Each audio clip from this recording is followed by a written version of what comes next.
that identity of service within the language community. It has shaped a lot of my life, and I feel a strong connection to all the people that I've worked with in the language community and to the elders. And the other questions, some of your other questions touch on more of what I would say, but I'll stop there. Ayana.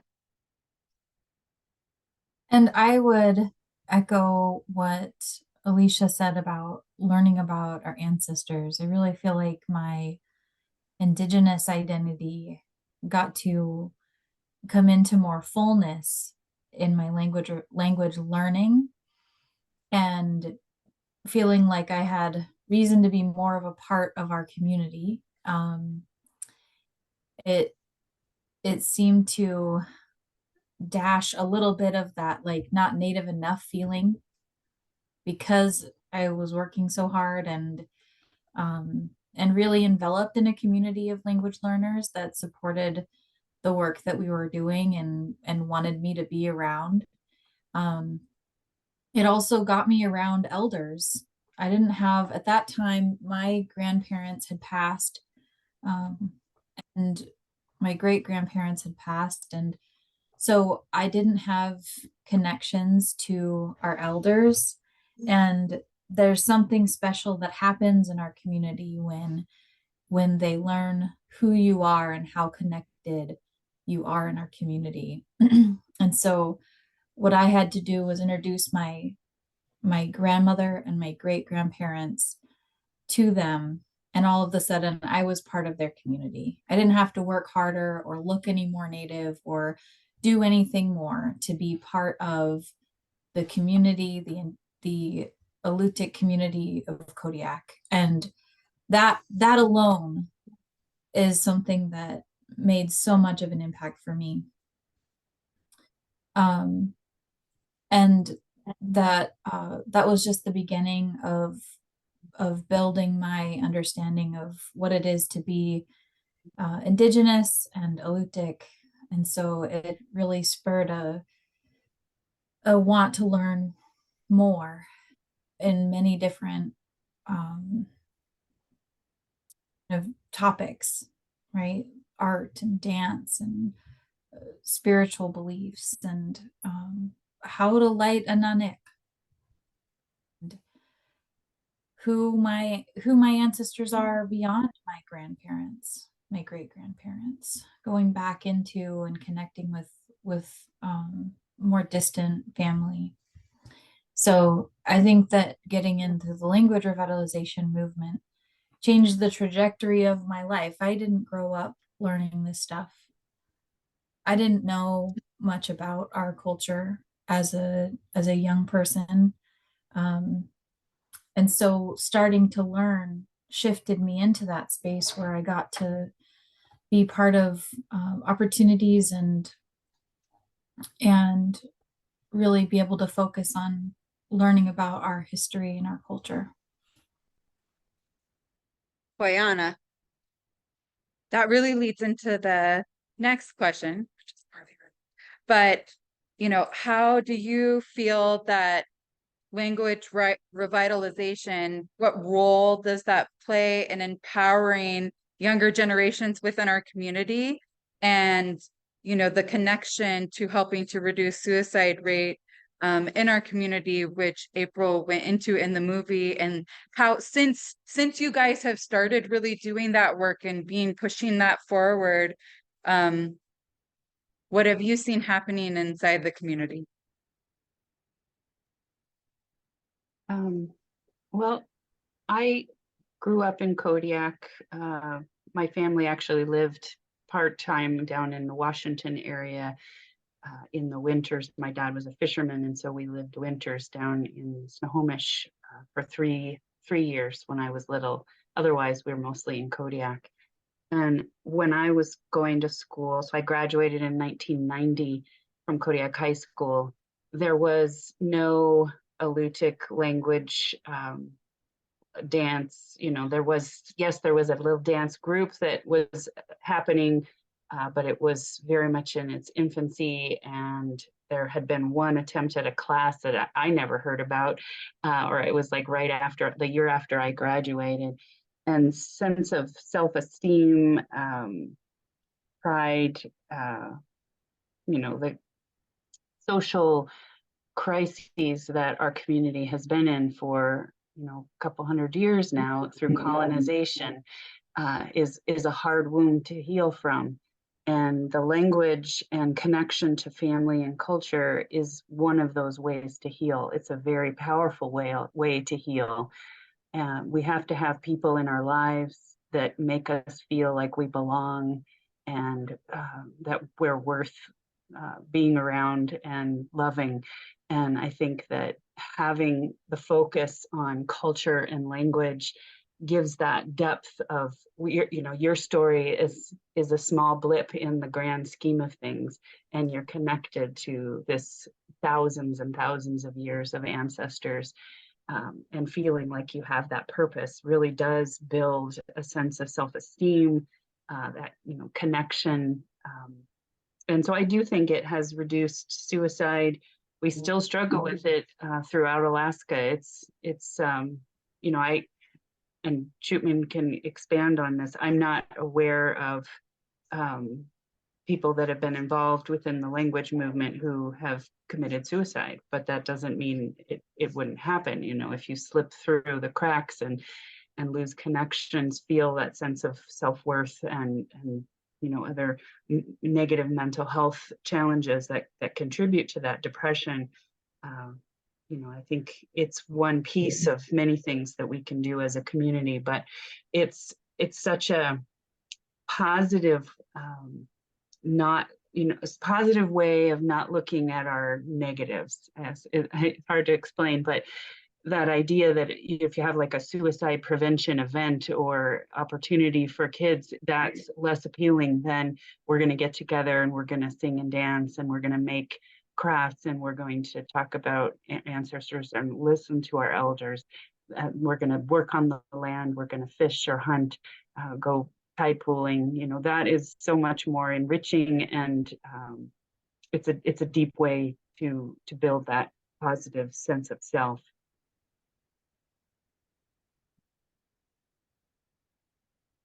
Boyana. And I would like to add that I think this goes for not just language revitalization, but cultural revitalization, which in our community has been taking place for many decades. I think back to the stories that my mom told me of her growing up in Kodiak, and just the racism that she experienced, the lack of visibility of Native people, and the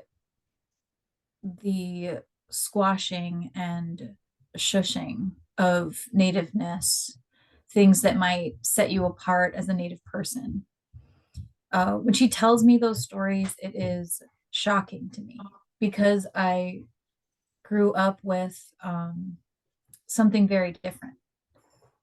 I grew up after decades of work on those issues. Though that work, that cultural revitalization helped build our community pride so that I could grow up and go, you know what? I'm Alutiiq and I'm proud of that. And it's something that I'm going to work hard to shout, to share and to learn more about. And my mom's only 20 years older than me. So that's a huge difference that made. I know that the racism and oppression causes suicide.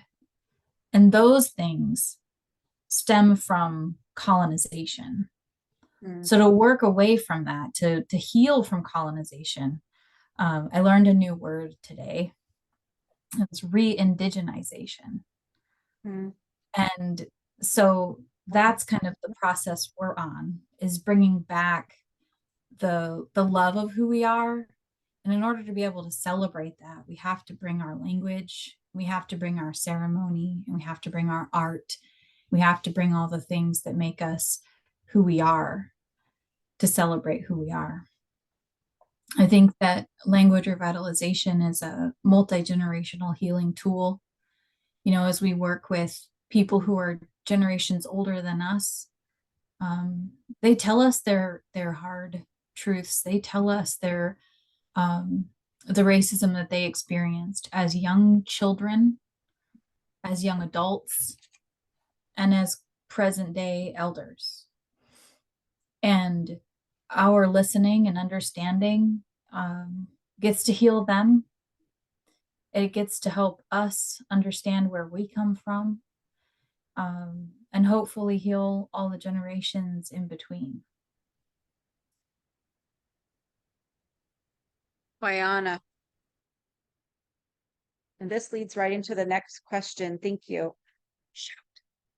The film highlights the efforts of the language teachers turning into community leaders and activists. Could you share some of the challenges and successes you experienced while forging new pathways towards sustainable education for the Alutiiq or Sukstun language?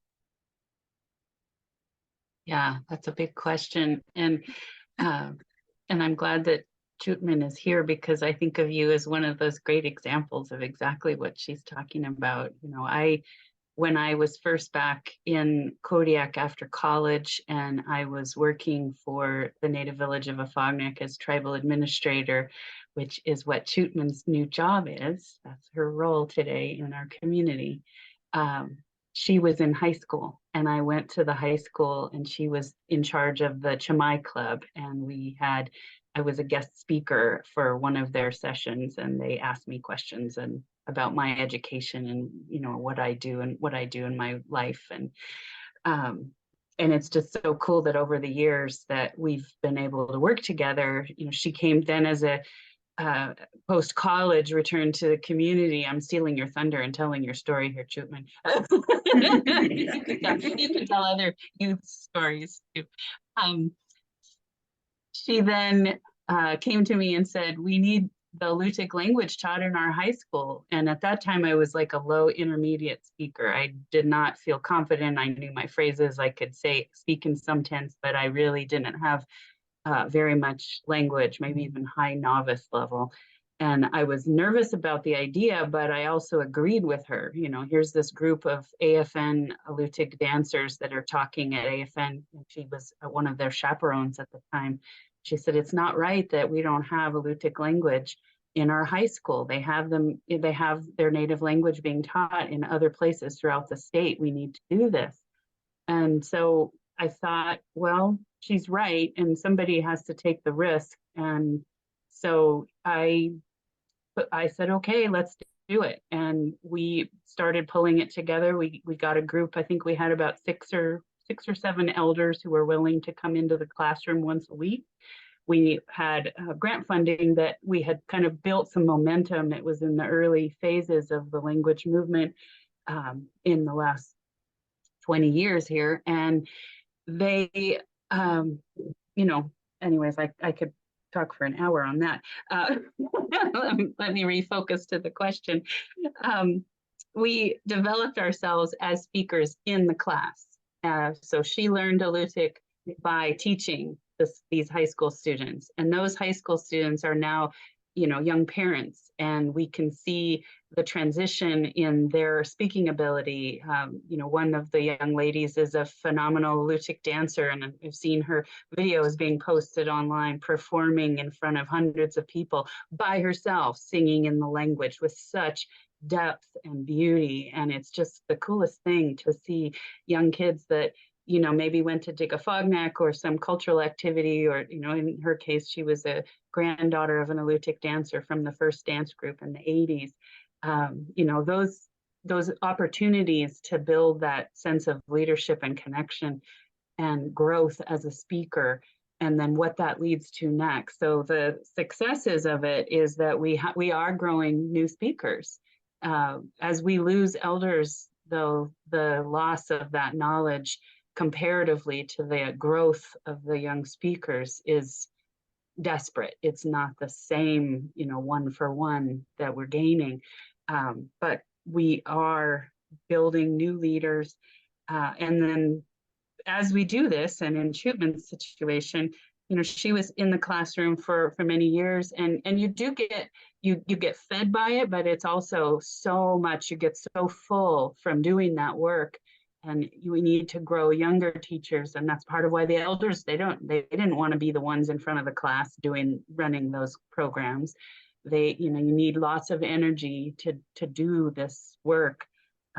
So we need to grow younger teachers. I think that's one of the ongoing, challenges that we need to be mindful of, is keep that energy high.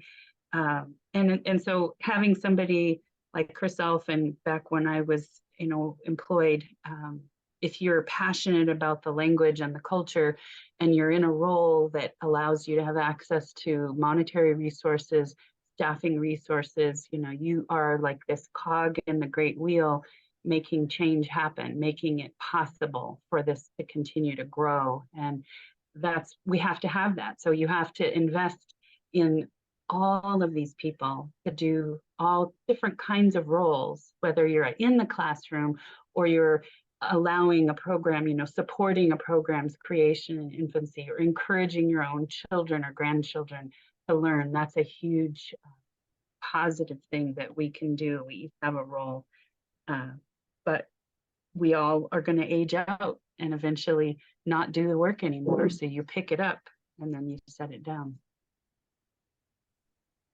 Brianna.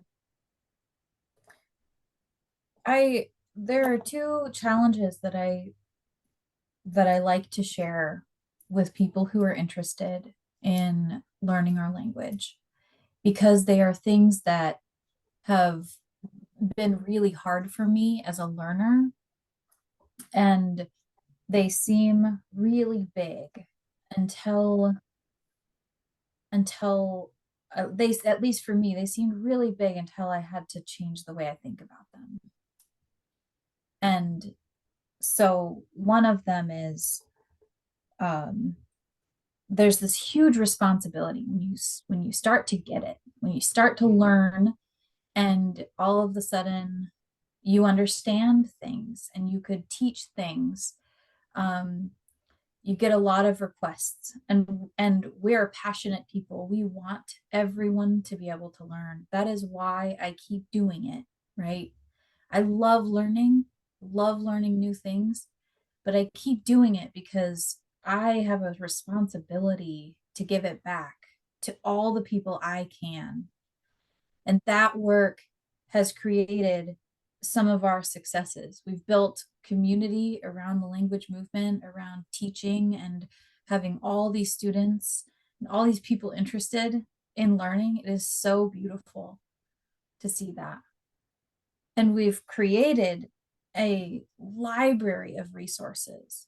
We've become people who can write curriculum. We've become people who can write and manage grants. We've become people who have the skills to advocate for our language because we have to, because other people aren't going to do it for us. So we have to do it. And that responsibility of saving the language is the one that I have really had to change my understanding of, change my expectations around. Because if I think about saving the language as like everyone can speak, and we have so many speakers, I may fail. And I really don't like to fail. I really don't like to fail. I want to be able to accomplish our goals. I want to be able to say that we made a difference. And so I've been having to reframe what our goals are, at least for me, because the truth is our elders are dying. Our speakers are dying. And so people think and people say that our language is dying. And my last 13 years has been working on saving the language. So the way I've got to think about it is, what are the smaller goals that we're working toward? They seem smaller than saving the language, right? It's getting more people fluent. It's being able to teach other teachers so that they can reach more people than I can. It's about making all those resources available to everyone so that we are saving the language. We're doing everything we can to save the language. And we're sharing the load. It's a big load. Another challenge for me was like, well, are you fluent? you've been learning for 10 years. Are you fluent? I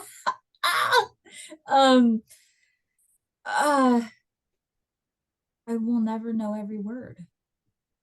I will never be fluent enough for myself. I have to break that down. I have to tell them I can speak Alutiiq. I can speak with elders. I can speak with other friends. I know I can teach classes. You know, I have to reframe it because the questions are too big. Those things are too big for me, and it just feels hard.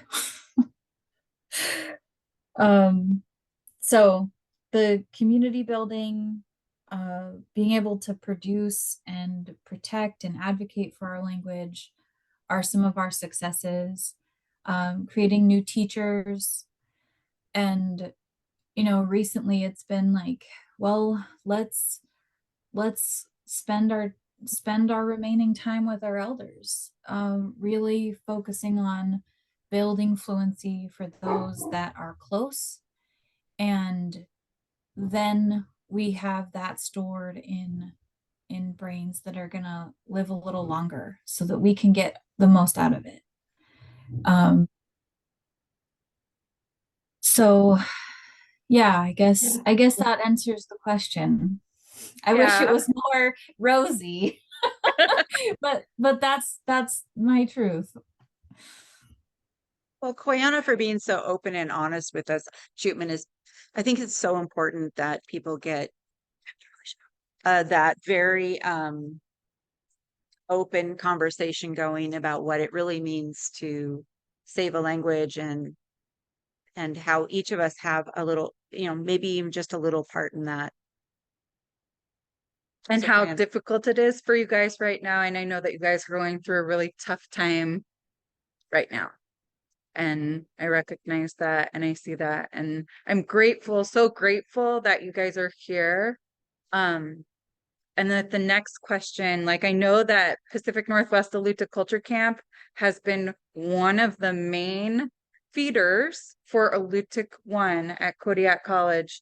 Most of the people who are going into that class are going into it because they started here.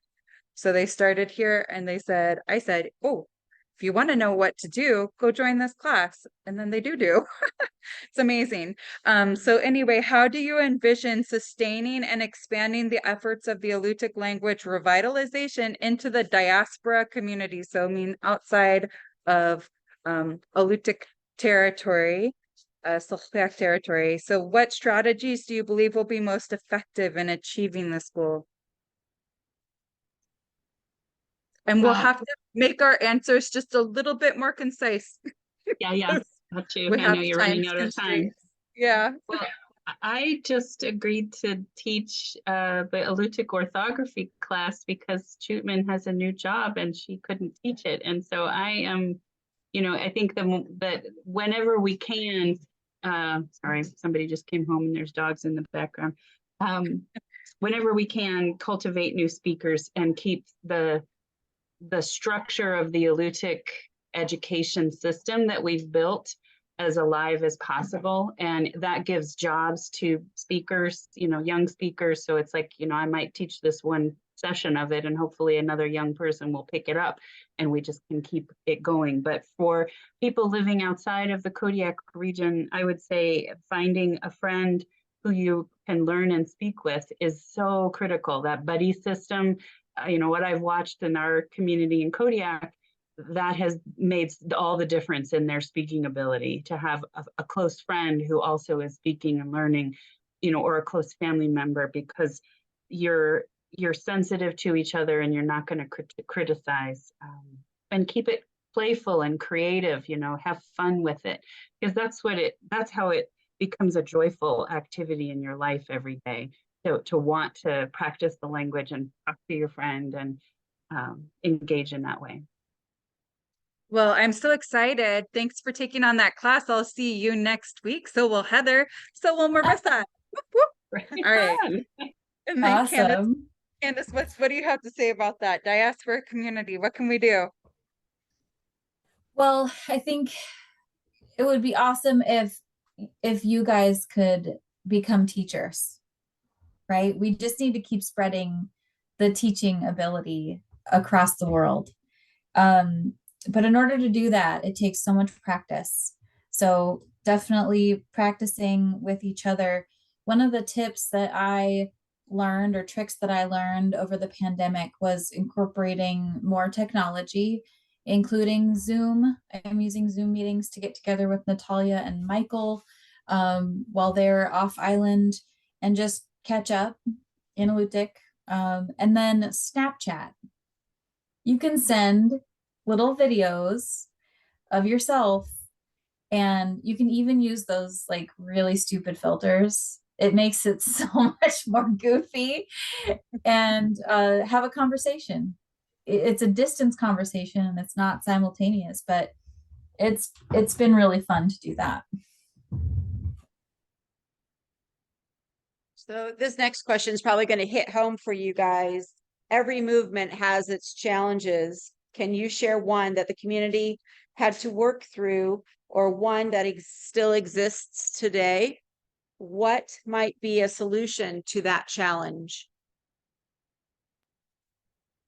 I think that, the elephant in the room, the obvious, is that we're losing our elders. And it is such a sense of utter bereavement to lose these dear friends that, I look back and how many, I think we used to have. I was talking to one of my friends, and there was over 20 elders coming to gatherings and speaking Alutiiq, and it was the most amazing experience to sit there in a room around all of these, robust speakers, and they are all gone. There are other elders we have that have come up, and so there are a few handfuls of elders that are working today in the language movement, but from the beginnings of the early groups that I was involved with, they're all gone. And so the passage of their knowledge, we did the best that we could in the time that we had with them, and thankfully we have thousands of hours of recordings and videos of them talking. And so using those resources over time, we can rebuild and learn things that we didn't glean at the time. So that's, even though we have lost them, there is this resource of information that they've shared that we can continue to tap into. And for learners, being able to listen to an hour-long recording of a couple of elders speaking in Alutiiq, is so powerful, and you can learn so much from doing that. So, that's the way that we can deal with that challenge, at least to a certain degree. And I think, the other thing is human communication challenges. For those of us that have been in the Alutiiq language movement, and I think it's true of any grassroots movement, you have personalities, you have, conflict that arises because there's an incredible amount of pressure that you're under, and criticism and judgment from the outside community of what you're doing and the value of it. It's a daily struggle for a language learner to deal with the emotions of that, I think. And so, talking to a therapist, talking to your support group. That's why having the buddy system is so powerful, to have somebody that can give you that little support that you need to get up and do it again the next day. Rihanna, for that. Yeah, I would say that I've learned grammar from listening to an audio recording. It's the most bizarre thing. but it's real. Those recordings are so valuable. I think a community challenge for the language movement, one of them has been funding and responsibility. Who has the funding? Who's going to write the grant? What is the program going to be? Who's responsible for the grant management? It's a big lift that we have passed around among our community, and it made me, just thinking about this question made me realize it would be great to have more people from the Pacific Northwest gatherings at our KIC meetings and talking about what's important for you, asking questions, and making sure that that the outreach to you is included in our next projects. Koyana, for the invitation. Well, one, will you guys stay on for a quick minute after this last question? Okay, thank you. And then this is our very last question, and it's really just, what would you share with someone who's interested in beginning or continuing their self-student learning journey? And can you give us just a word of encouragement? Like, where would you tell them to go and give them some courage? I would say that practicing every day, even just learning a word or practicing a sentence or a phrase, is, a big thing. Being kind to yourself and being okay with mumbling, as we say, not getting it quite right, but doing your best. The learning tools, the basic writing and reading tools, we have lots of website sources. I actually was just putting together an updated list of all the books and resources and videos and things that people can use to learn on their own or in small groups.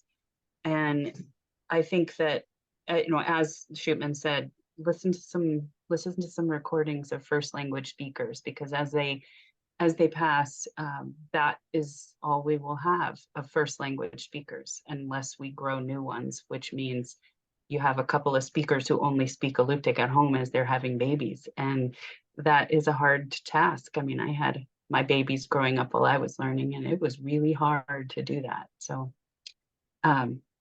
be kind to yourself and start practicing.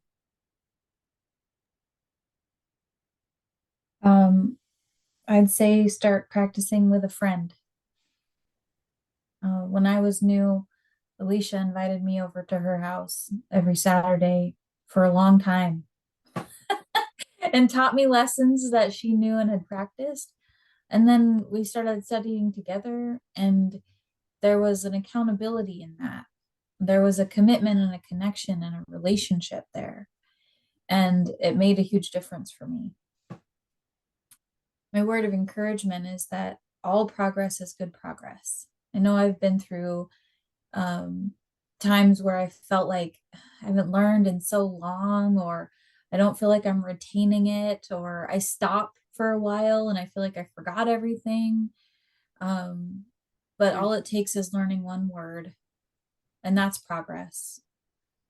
And then some days you'll learn a bunch of words, or you'll learn a whole grammar ending set that like catapults you into being able to speak. But you won't if you don't try, if you don't start. So that is mine. Just start doing it, everybody. Well, thank you, Koyana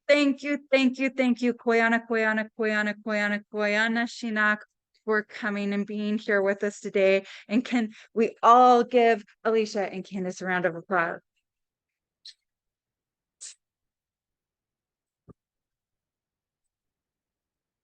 Koyana, thank you guys so much.